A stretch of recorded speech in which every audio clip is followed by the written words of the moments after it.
ও রানা ভাই বাড়ি আছেন? এই তো কিডা ভাই? আরে আলামিন ভাই, আপনি? আমার বাড়ি হঠাৎ করে কি দেখি ভাই? ও ভাই, আপনার কাছে আইলাম একটা দরকারে। আমার কাছে কি দরকার ভাই? শুনলাম নাকি আপনারা কুড়ির মাঠে জমিটা বিক্রি করতেছেন। হ্যাঁ ভাই, বিক্রি করবো তো।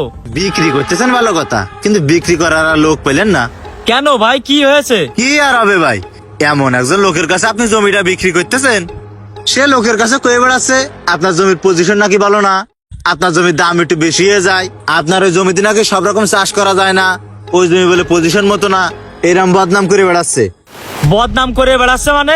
আমার ওই জমির ব্যাপারে তো শুধু আমি মইনুলের সাথে কথা বলেছি। মইনুল তো এরকম লোক না ভাই যে মানুষের সাথে এরকম কথা বলে বেড়াবে। এই জন্যই মানুষের কাছে সত্যি কথা কথি নেই। আপনি তো মানুষের অন্ধবিশ্বাস করেন। আপনি টাকা দিয়ে জমি বিক্রি করবেন, তাতে বদনাম করবেন কি জন্য? আর মইনুল আমার নামে এসব কথা কয়ে বেড়াচ্ছে। আরে কয়ে বেড়াচ্ছে কি, অলরেডি গ্রামের প্রত্যেকটা মানুষ জানে। আসলে মইনুল আমার সাথে এরকম করবে আমি তো কখনো ভাবতে পারিনি। আপনার ভালো চাই বলেই তো আপনার কাছে কথাটা করতে আসলাম। আপনার বদনাম আমার সহ্য হয় না। আর আপনার যদি ইমার্জেন্সি জমিটা বিক্রি করাই লাগে, তাহলে সন্ধ্যের সময় বাড়ি ভাড়া টাকাটা নিয়ে আসেন। ওই জমি আপনি যেদিন পারেন সেদিন লিখে দিয়ে নেন, তাহলে আমি চলে গেলাম। মইনুল আমার এরকম একটা ক্ষতি করবে আমি তো এরকম আশা করিনি। কিরে মইনুল, কি খবর? এই তো সেই টাকা পয়সা সব তো নিয়ে আইছি। এই টাকা পয়সা হিসেব করে রাইকে জমির কাগজগুলো বুঝাই দিলেই হচ্ছে। জমির কাগজপাতি বুঝাই দেবো মানে? তোমার মতো লোকের কাছে আমি জমি বিক্রি করবো না। কি করছিস রে ভাই? তোর জমি তুই আমার কাছে বিক্রি করবি না? তুই আমারে কথা দিছিস যে তোর ওই জমিটা তুই আমার কাছেই বিক্রি করবি।